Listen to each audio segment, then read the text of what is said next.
Hi guys, welcome back once again sa aking boring channel. And for today is may gagawin tayong Honda Supremo.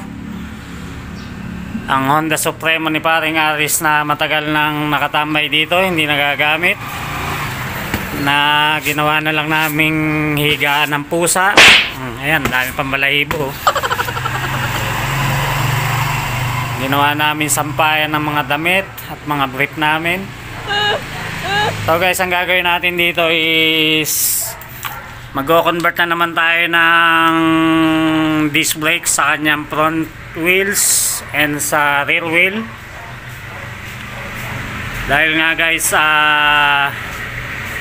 bumili siya ng Sniper 150 mag wheels. Tapos bumili din siya ng bagong plato na mas malaki dito sa dati niya. So ngayon yung ginawa ko dati na to na plates na bracket ng caliper niya is babaguhin na naman natin, no?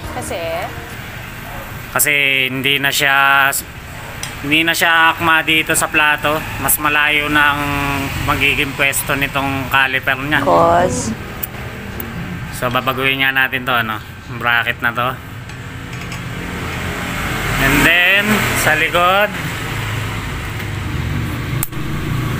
is gagawa din tayo ng bracket plus yung stopper niya dito para hindi sumama yung caliper sa ikot ng disc. Kakapit natin dito sa spacer niya yung yung mismong caliper. And then yung master dito, gagawa natin ng bracket para maitayo natin siya dito. Tapos yung pinaka bar nito para na itutulak niya yung mismong master niya. Lalagay tayo na nakaganon. Bali ito guys yung rear brake master niya tsaka caliper, no? Bali yung sa unahan luma lang gagamitin namin kasi buo pa naman yun. So ngayon nga, para maluwag tayong gumawa is tatanggalin muna natin niya, nakatambutso niya. Umpisahan na natin guys. Titirahin ko na to. Baka tirahin pa to ng iba. Tignan nyong maigi. Walang kukurap.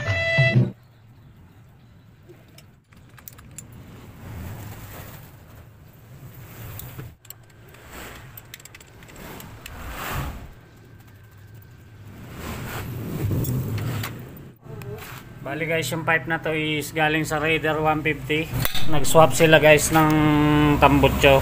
Bali yung maingay ang napunta sa Raider 150 at itong stock na tahimik is napunta dito sa Supremo. Bali dinugtong ko lang to guys. Tapos ganun din sa Raider, dinugtong namin yung elbow. Okay naman, wala naman naging problema. So unahin muna natin yung master, no? Pagaganahin na muna natin yung preno bago natin isunod tong caliper niya, kasi kailangan nakaipit yung brake pad nito sa plato bago natin gawan siya ng bracket para hindi siya pahinto-hinto yung ikot niya, para freewheeling siya. Ganun ang tamang pag-align mga bossing ng master para hindi kayo naiipitan ng preno. Okay? So ngayon guys, gagawa muna tayo ng isang malupit na pattern para dun sa bracket nitong master, no? Kailangan may pattern tayong sinusundan para hindi tayo nagkakamali.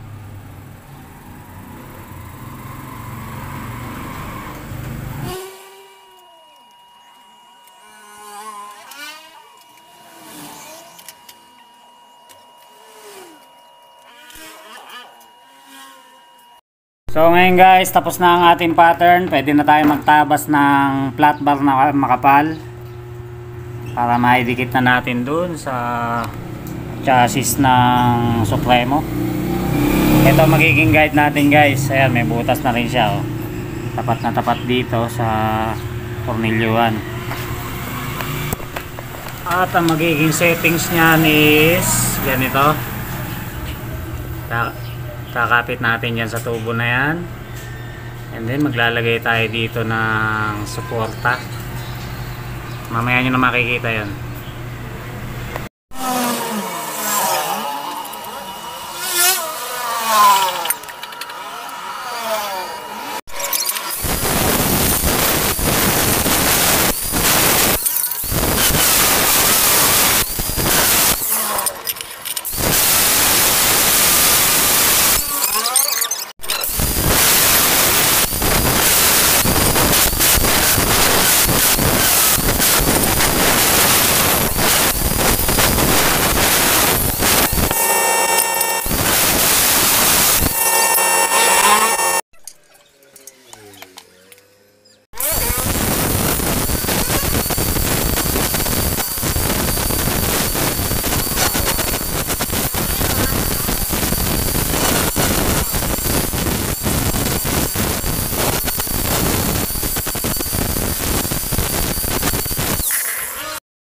So guys, ang magiging setting niya is tama-tama lang, no? Nakalihis doon sa swing arm para pag lumaro yung swing arm hindi tatamaan tong master.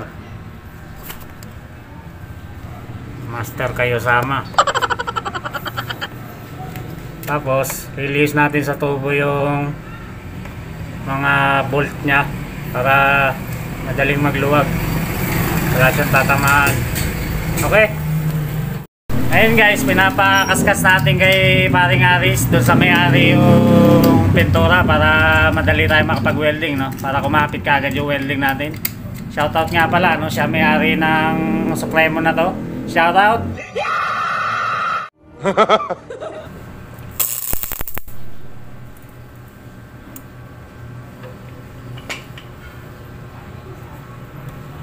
Okay.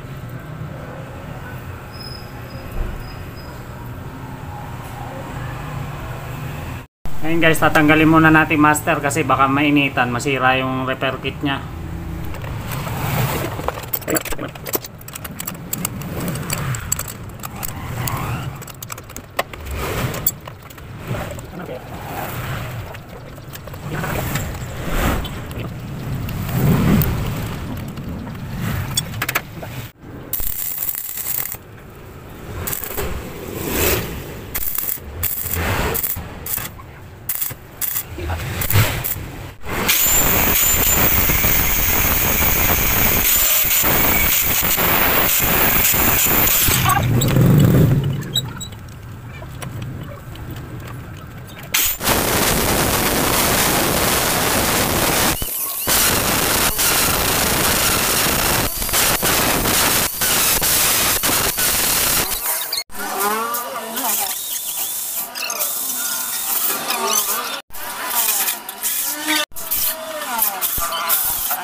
Sana all.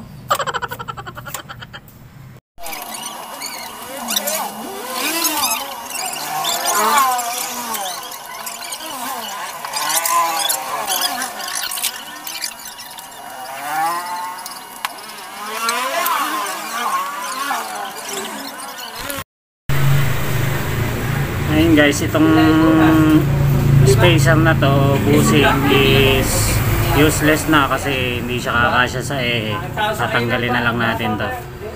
Tapos yung spacer doon, doon natin ire-recta na tong plates na to. I-welding natin siya.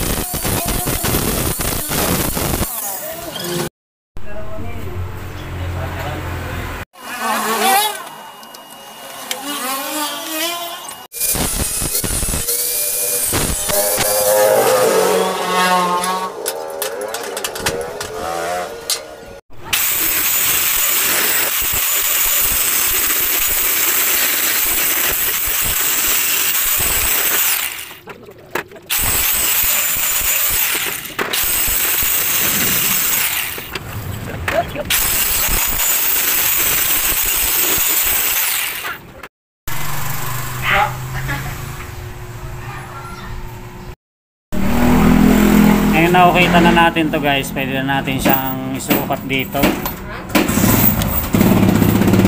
Yan. Ganyan settings nyan guys. Tapos ipo-full weld natin yan paikot.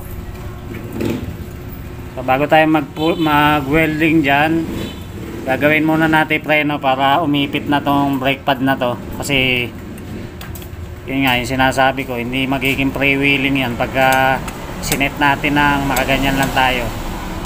Kailangan yung brake pad ang mag-set sa kanya na kusa. Kailangan nakaipit siyang ganyan. So pag bitaw mo sa preno, kusa na siyang luluwag, freewheeling siya. Hindi siya iipit.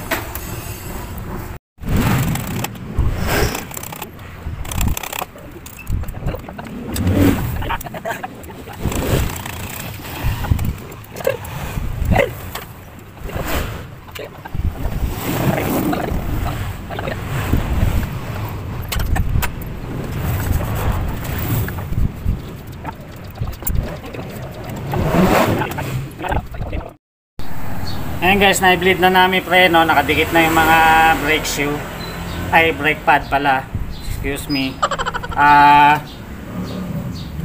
Bago natin i-spot dito yan, yung bracket nya na to is kailangan nakadiin tayo dun sa preno.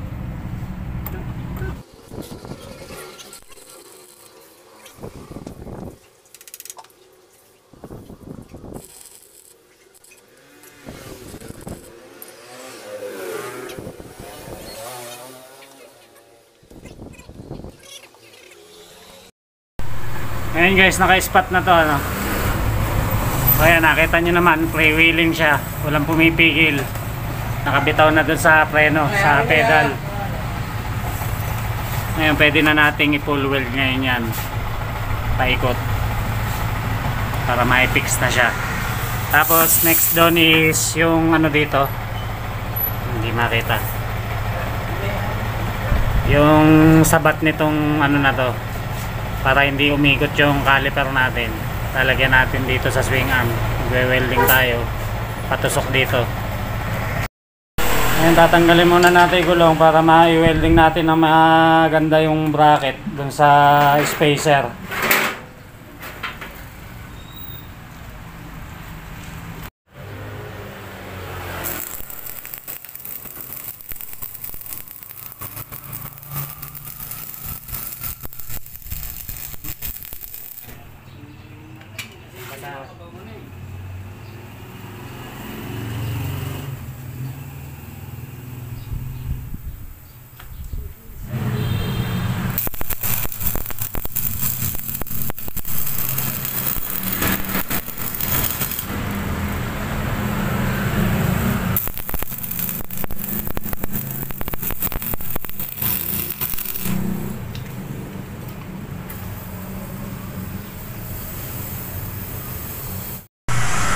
Ayun guys, full weld na siya.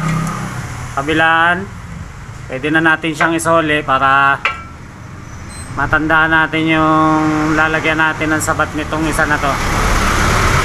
Gasan. Dapat nga kanina ko pa ginawa pala yun, no? Doble trabaho pa tuloy. Kasalanan mo yan eh. So ngayon guys, ito ang ikakabit natin dito sa ano, yung pinakasabat niya na to. Saan ba? Ito. Para hindi umikot yung caliper. We-welding natin to dun sa swing arm niya. Tapos patitibayin na lang natin mamaya. Lalagyan natin ng brace, no? Kasi masyado siyang payat eh. Ito yung saktuhan lang kasi dun sa ano niya yun. Saktuhan siya sa butas ng bracket. Hindi na pwede yung mas mataba. Patitibayin na lang natin siya mamaya.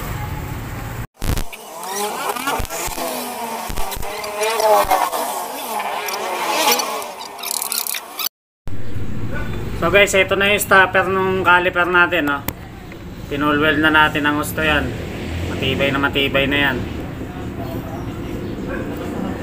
Hindi na siya matatanggal. Yun nga lang, nasunog yung pintura. Walang problema sa atin yan guys, kasi anytime pwede natin pinturahan ulit. Ngayon guys, sosoli na naman natin gulong para malaman na natin kung ano talaga ang tunay niyang ano, performance.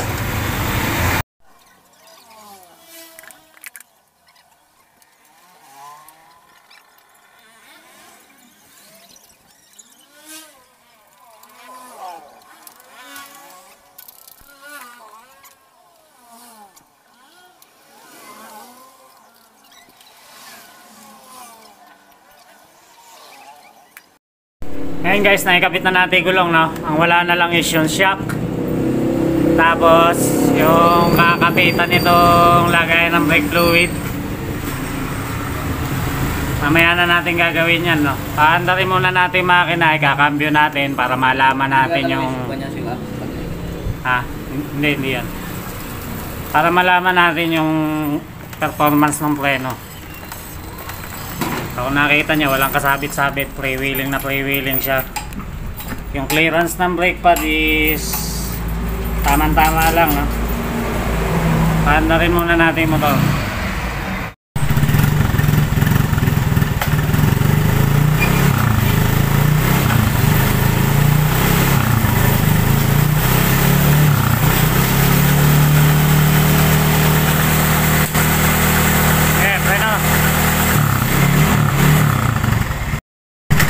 One more.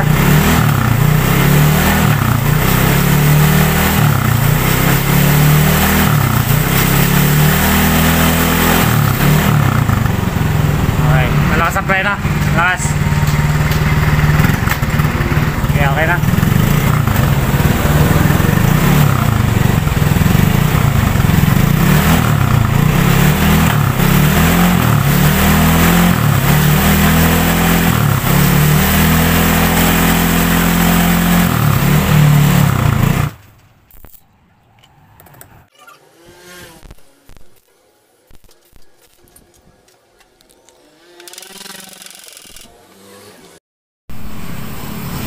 Ayun, pwede na natin isoli ito guys. Soli, ikabit pala.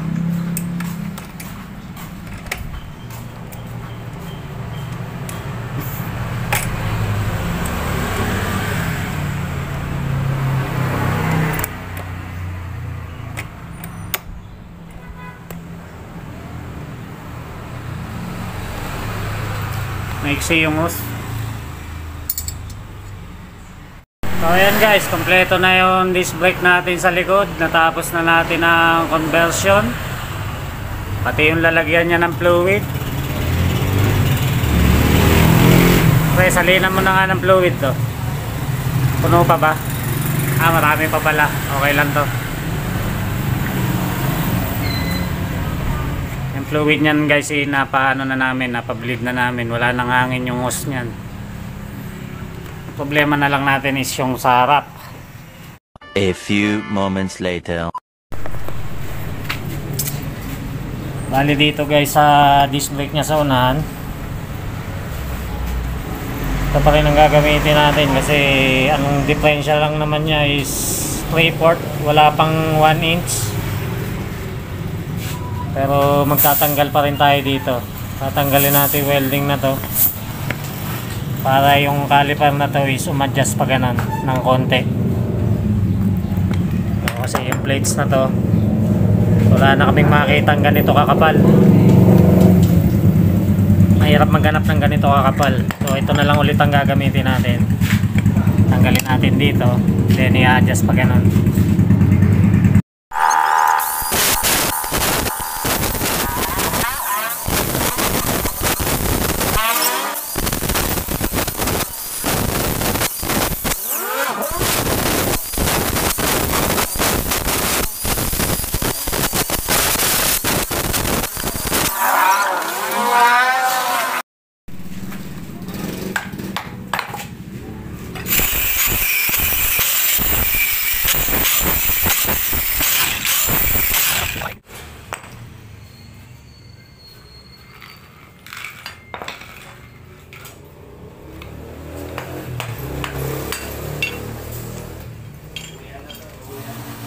Ito nga guys, sinuli na natin yung makapal na bracket natin. Pinaghiwalay muna natin sila nung caliper.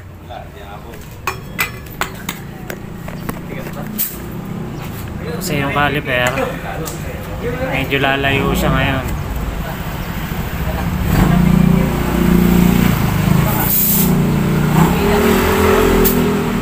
Noon dati siyang nakapatong guys. Ayan, nakikita nyo yung bakat nung ano. Dati siyang nakapatong dyan, ngayon hindi na. Nakatumbok na lang siya.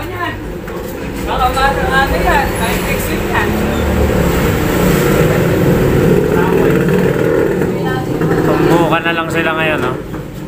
Pero okay lang yan guys, patitibayin na lang natin yan. Full weld, tapos lalagyan natin ng brace.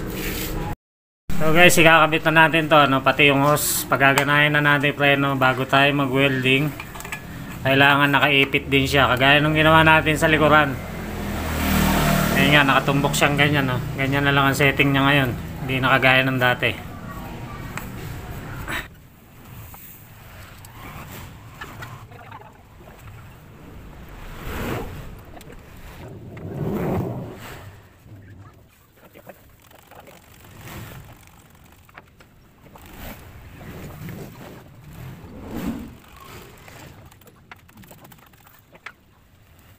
So guys, kung nakikita nyo, nakatali ito ng nylon strap.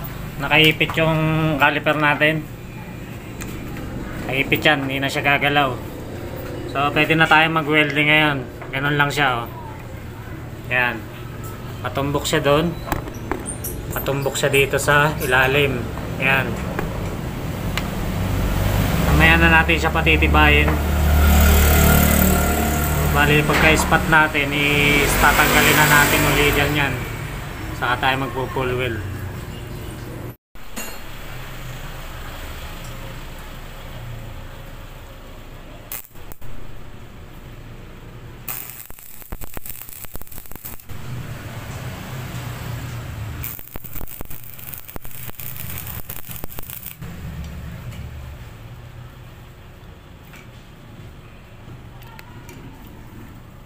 Okay, naka-spot na yan guys. I-release na natin preno sa taas para malaman natin yung ikot kung wala bang pigil. Siyempre, putulin mo nga yun. Ikutin natin yung gulong. So ayan guys, naka-release na yung preno. Ikutin natin yung gulong. Hindi naman siya pigil, no? Medyo may tumutunog lang kasi bago pa tong plato niya. Medyo magalas pa. Pag nagamit ng mga 1 linggo yan, wala na madidinig na tunog dyan. Pwede na tayo mag full weld ngayon. Tatanggalin natin to dito sa bakal na to para hindi siya masunog.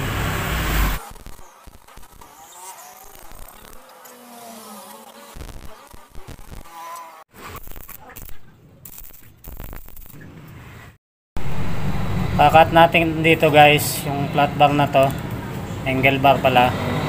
Tapos ipapasak natin dito sa siwang na to. Yan, o.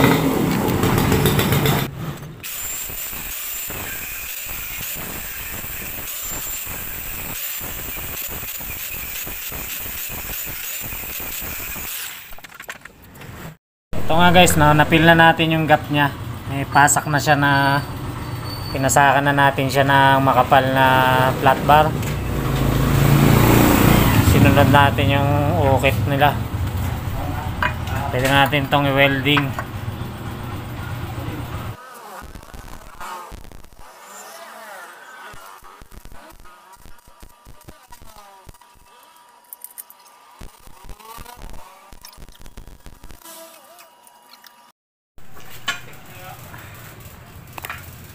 Ito nga guys, no, wala na siyang gap, wala na siyang butas, matibay na siya ngayon.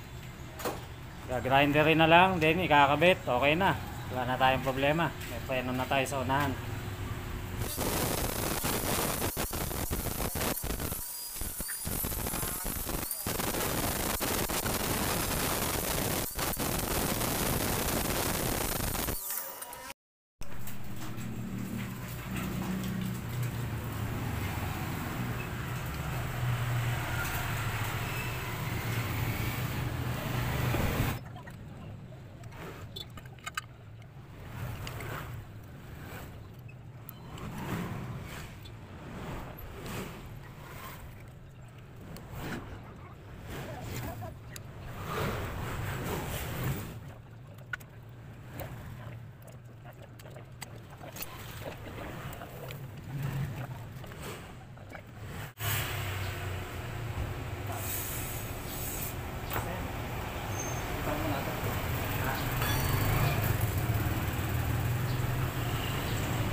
So paano ba yan guys? Nakatapos na naman tayo sa isang project. Excellent! Ngayon gagawin natin is i-walk around natin para makita nyo kung paano natin ginawa lahat.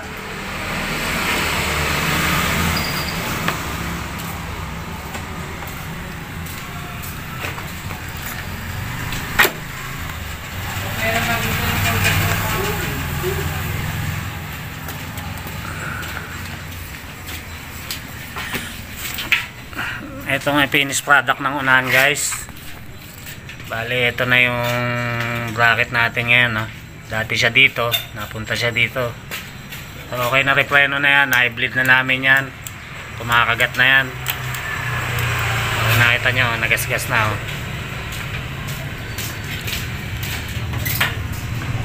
So guys, kung gusto nyo makakita ng mga ganitong conversion, mga ganitong klaseng video, subscribe nyo lang yung channel ko guys, kasi marami pa tayong gagawin ganito. Kung interesado kayo sa mga ganitong trabaho, alam nyo na gagawin nyo, no?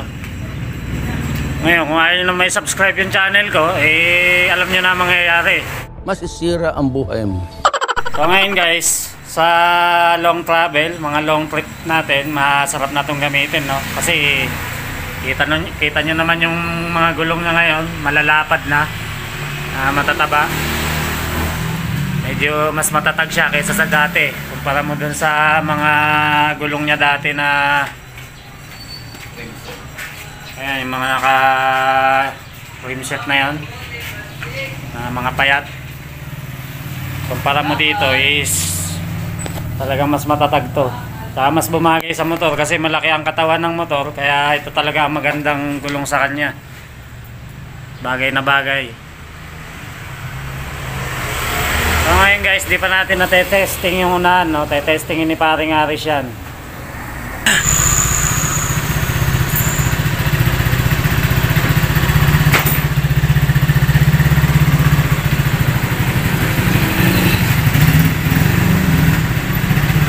So guys, di na natin tetestingin sa malayo, dito na lang.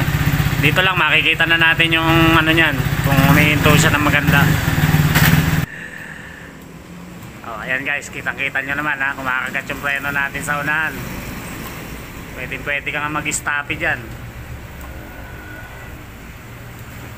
Oh, lakas ha. Sa likod nga pre. Okay din.